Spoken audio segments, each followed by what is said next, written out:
प्रिय विद्यार्थियों, आज हम लघु कथाओं के रचनाकार साहित्यकार असगर वजाहत का परिचय प्राप्त करने जा रहे हैं। आज हम साहित्यकार असगर वजाहत का परिचय प्राप्त करेंगे, इनके व्यक्तित्व और कृतित्व की जानकारी प्राप्त करेंगे। साहित्यकार असगर वजाहत का जन्म सन 1946 ईस्वी में हुआ। आपका जन्म उत्तर प्रदेश में स्थित फतेहपुर नामक स्थान पर हुआ। आइए असगर वजाहत का हम बिंदुवार परिचय प्राप्त कर लेते हैं। असगर वजाहत का जन्म सन 1946 ईस्वी में हुआ। इनका जन्म फतेहपुर उत्तर प्रदेश में हुआ। साहित्यकार असगर वजाहत का जन्म सन 1946 ईस्वी में फतेहपुर उत्तर प्रदेश में हुआ। उनकी प्रारंभिक शिक्षा फतेहपुर में ही हुई और आपकी जो प्रारंभिक शिक्षा है वह फतेहपुर में ही संपन्न हुई तथा विश्वविद्यालय स्तर की पढ़ाई उन्होंने अलीगढ़ मुस्लिम विश्वविद्यालय से की तथा अलीगढ़ मुस्लिम विश्वविद्यालय से उन्होंने विश्वविद्यालय स्तर की पढ़ाई पूरी की। सन 1955-56 से ही असगर वजाहत ने लेखन कार्य प्रारंभ कर दिया था। सन 1955-56 से ही लेखक असगर वजाहत ने अपनी लेखनी के माध्यम से रचनाओं को अंकित करना प्रारंभ कर दिया था और इस प्रकार से उन्होंने अपना लेखन कार्य सन 1955-56 से ही प्रारंभ कर दिया था। प्रारंभ में उन्होंने विभिन्न पत्र पत्रिकाओं में लेखन कार्य किया। बाद में वे दिल्ली के जामिया मिल्लिया विश्वविद्यालय में अध्यापन कार्य करने लगे और इस प्रकार से इन्होंने अपने लेखन कार्य के साथ साथ सबसे पहले विभिन्न प्रकार की पत्र पत्रिकाओं में इन्होंने लेखन का कार्य किया और उसके पश्चात आप दिल्ली के जामिया मिल्लिया विश्वविद्यालय में अध्यापन कार्य करने में संलग्न हुए।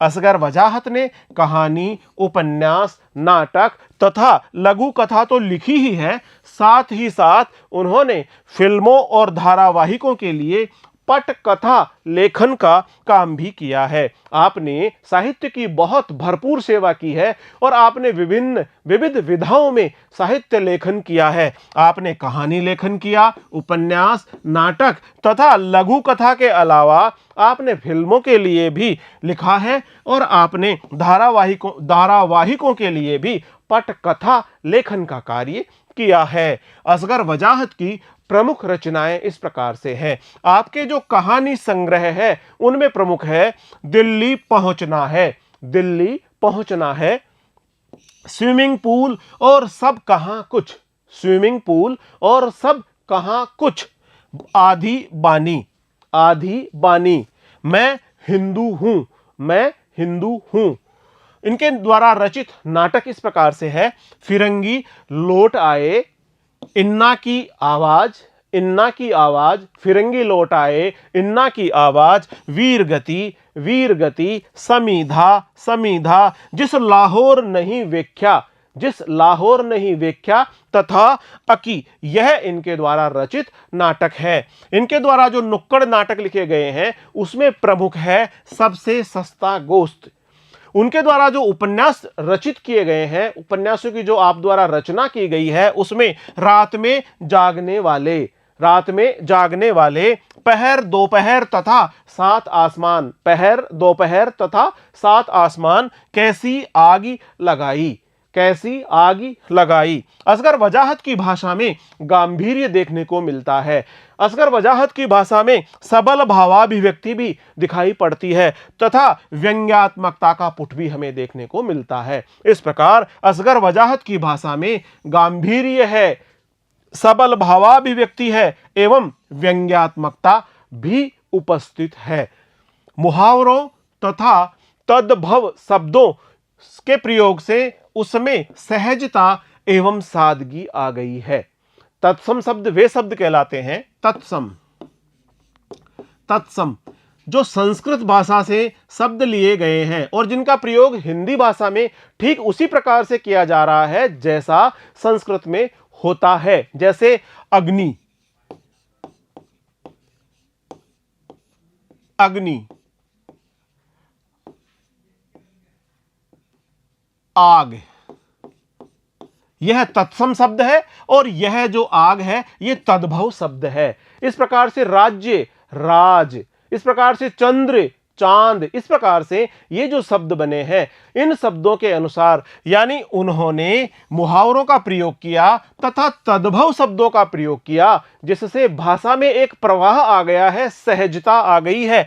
सहजता एवं सादगी से भरे हुई रचनाएं आम पाठक को बहुत शीघ्र ही आकर्षित करती है और अपने साथ में जोड़ लेती है। इस प्रकार असगर वजाहत की रचनाओं में मुहावरों तथा तद्भव शब्दों के प्रयोग से उनमें सहजता एवं सादगी आ गई है। असगर वजाहत ने गजल की कहानी वृत्तचित्र का निर्देशन किया है।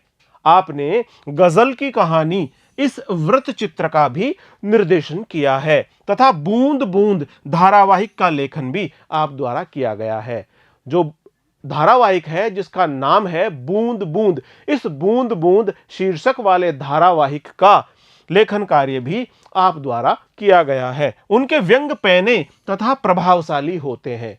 उनकी रचनाओं में जो व्यंग हमें दिखाई पड़ते हैं वे पैने होते हैं और उनमें एक विशेष प्रकार की धार हमें दिखाई पड़ती है।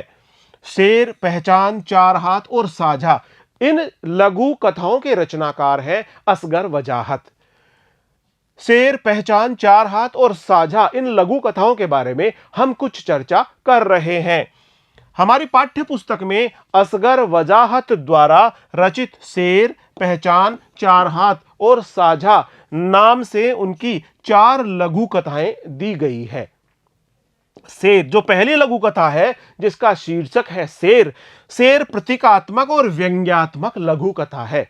यह जो लघु कथा है जिसका शीर्षक है शेर, यह प्रतीकात्मक है और व्यंग्यात्मक भी है। व्यंग का बिल्कुल पैना और करारा प्रभाव हमें इसमें देखने को मिलता है। शेर व्यवस्था का प्रतीक है। शेर को व्यवस्था का प्रतीक बताया गया है। जैसा कि शेर प्रतीकात्मक लघु कथा है और इसमें शेर को व्यवस्था का प्रतीक बताया गया है। शेर व्यवस्था का प्रतीक है जिसके पेट में जंगल के सभी जानवर किसी न किसी प्रलोभन के चलते समाते चले जा रहे हैं। जिसमें शेर को व्यवस्था का प्रतीक बताया गया है, जिसमें यह बताया गया है कि शेर अपना मुंह खोल करके जंगल में एक स्थान पर बैठा है और जंगल के सारे जानवर पंक्ति बना करके उसके पेट में किसी न किसी प्रलोभन के चलते समाते हुए चले जा रहे हैं। ऊपर से देखने पर शेर अहिंसावादी लगता है, न्यायप्रिय लगता है और बुद्ध का अवतार प्रतीत होता है।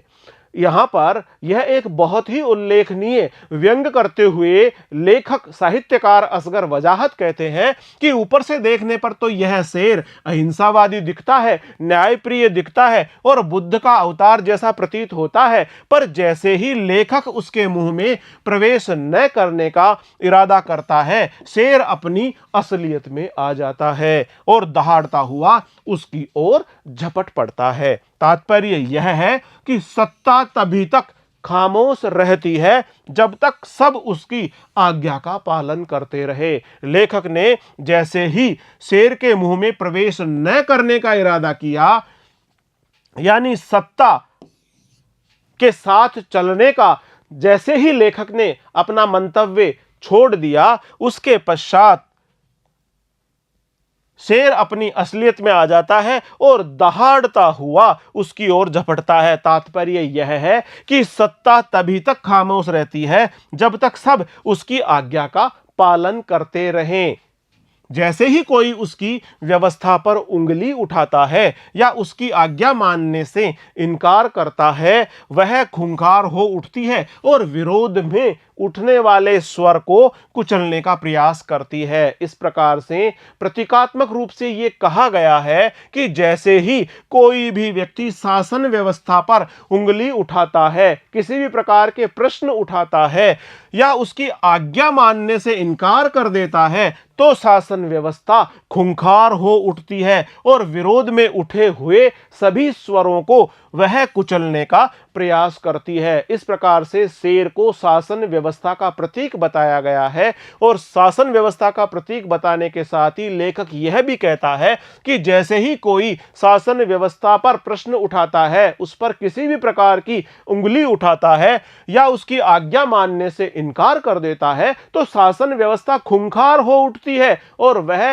येन केन प्रकारेण उस उठने वाली आवाज को पूरी तरह से कुचलने का प्रयास करती है, दबाने का प्रयास करती है। इस कहानी के माध्यम से लेखक ने सुविधा भोगियों, छद्म क्रांतिकारियों, अहिंसावादियों और सह अस्तित्ववादियों के ढोंग पर भी गहरा प्रहार किया है।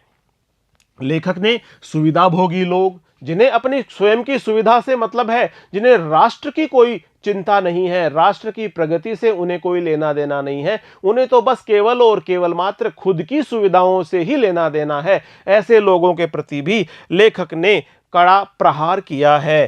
साथ ही साथ जो छद्म क्रांतिकारी है, देश के उत्थान के लिए, बदलाव के लिए, व्यवस्था में परिवर्तन के लिए कार्य करने वाले जो क्रांतिकारी हैं, वो तो राष्ट्र को प्रगति पथ पर अग्रसर करते हैं। लेकिन लेखक का कहना है कि ऐसे लोग जो वास्तव में क्रांतिकारी नहीं है, जो छद्म क्रांतिकारी है, जो क्रांतिकारी के भेष में बहरूपिये जैसे हैं, उन लोगों पर भी लेखक इस कहानी के माध्यम से कड़ा प्रहार करता है। साथ ही अहिंसावादियों और सह अस्तित्ववादियों से भी अगर वे ढोंग कर रहे हैं तो उस पर प्रहार करता है।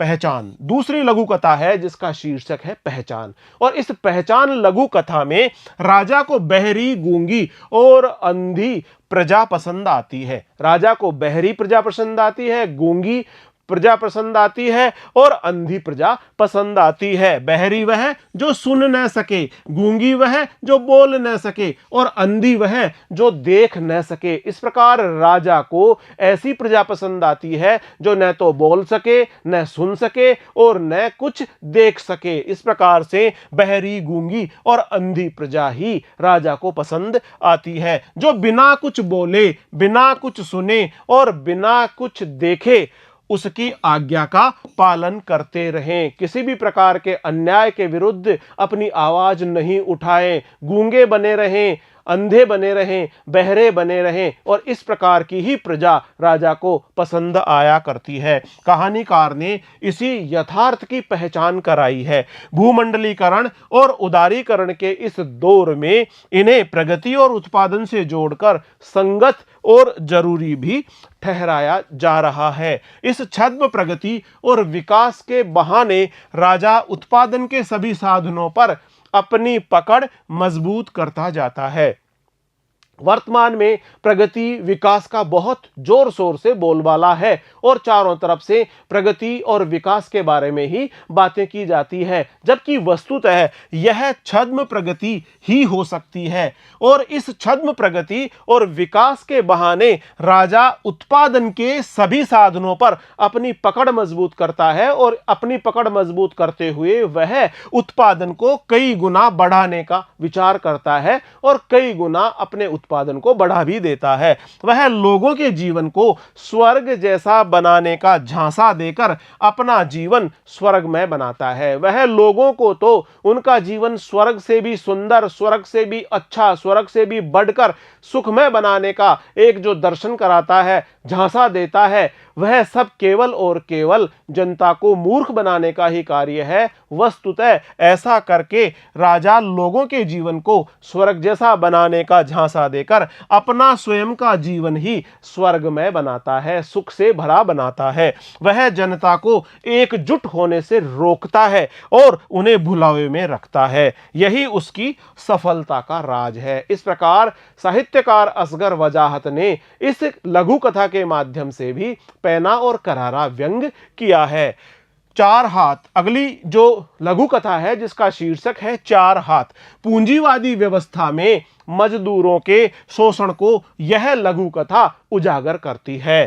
पूंजीपति भांति भांति के उपाय करते हैं और मजदूरों को पंगु बनाने का प्रयास करते हैं। पूंजीवादी व्यवस्था में स्वयं पूंजीपति अपने आप को बहुत अधिक धन संपन्न बनाने का सबसे ज्यादा प्रयास करते हैं। वे अपने यहां कारखानों में काम करने वाले जितने भी जो उनके यहाँ श्रमिक हैं, मजदूर हैं, मेहनतकश लोग हैं, पसीना बहाने वाले लोग हैं, उनके बारे में ज्यादा चिंता फिक्र नहीं करते हैं, न ही उनकी आर्थिक और सामाजिक उन्नति के बारे में वो चर्चा करते हैं। इस प्रकार पूंजीपति लोग भांति भांति के उपाय अपनाते हैं और मजदूरों को पंगु बनाने का ही प्रयास करते रहते हैं। वे उनके अहम और अस्तित्व को छिन्न भिन्न करने के नए नए तरीके भी ढूंढते हैं और अंततः उनकी अस्मिता ही समाप्त कर देते हैं। उनकी अस्मिता, उनकी मान सम्मान, उनकी आजादी सब कुछ समाप्त कर दी जाती है।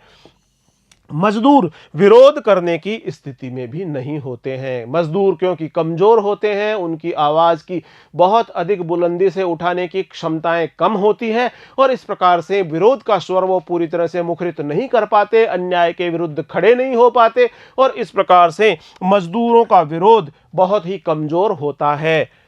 वे मिल के कल पुर्जे बन गए हैं और जिस प्रकार से मजदूर मिल के यानी कारखाने के कल पुर्जे जैसे ही बन गए हैं और लाचारी में आधी मजदूरी पर भी काम करने के लिए तैयार हैं। गरीबी की स्थिति, शोषण की स्थिति, अन्याय की स्थिति के साथ में पूरी तरह से पूंजीपति ने मजदूर को पीस डाला है, रोंद डाला है और स्थिति ऐसी भी आ गई है कि लाचारी में, बहुत अधिक मजबूरी में, आधी मजदूरी पर भी मजदूर काम करने के लिए तैयार हैं। मजदूरों की यह लाचारी शोषण पर आधारित व्यवस्था का पर्दाफाश करती है और इस प्रकार से अंतिम और जो आखिरी लघु कथा है जिसका शीर्षक है साझा, इसमें उद्योगों पर कब्जा जमाने के बाद पूंजीपतियों की नजर किसानों की जमीन और किसानों द्वारा उत्पन्न किए गए उत्पादन पर जमी है। गांव का प्रभुत्वशाली वर्ग भी इसमें शामिल है।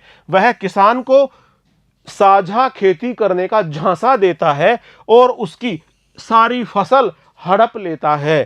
किसान को पता भी नहीं चलता और उसकी सारी कमाई हाथी के पेट में चली जाती है। यह हाथी और कोई नहीं बल्कि समाज का धनाढ्य और प्रभुत्वशाली वर्ग है, जो किसानों को धोखे में डालकर उसकी सारी मेहनत गड़प कर जाता है। जो हाथी के रूप में प्रतीकात्मक रूप से संबोधित किया गया है, वह धनाढ्य वर्ग है जो समाज में अपने आप को पूरी तरह से सभी प्रकार की सुविधाओं, सुख सुविधाओं से संपन्न पाता है। खूब सारे धन संपत्ति के साथ में अपने चारों ओर वह एक बहुत अच्छे जीवन जीता हुआ सा दिखाई पड़ता है। लेकिन दूसरी ओर ऐसे लोग जो खेती किसानी करके अपना जीवन पाल रहे हैं, उन किसानों के द्वारा उत्पादित अन्न और उनके द्वारा किए गए परिश्रम का पूरा मूल्य उनको प्राप्त नहीं होता और यह धनाढ्य वर्ग और प्रभुत्वशाली वर्ग ही इन किसानों को धोखे में डाल देते हैं और उनकी सारी मेहनत को हड़प लेते हैं। यह कहानी आजादी के बाद किसानों की बदहाली का वर्णन करते हुए उसके कारणों की भी पड़ताल करती है। प्रिय विद्यार्थियों, आज हमने अध्याय 6 में वर्णित साहित्यकार असगर वजाहत द्वारा रचित लघु कथाएं शेर, पहचान, चार हाथ, साझा के रचनाकार साहित्यकार असगर वजाहत का परिचय प्राप्त किया है। इनके व्यक्तित्व और कृतित्व के बारे में जानकारी प्राप्त की है। अगले वीडियो में हम साहित्यकार असगर वजाहत द्वारा रचित लघु कथाओं से संबंधित वीडियो लेकर शीघ्र ही आपके समक्ष उपस्थित होंगे। तब तक बहुत बहुत नमस्कार।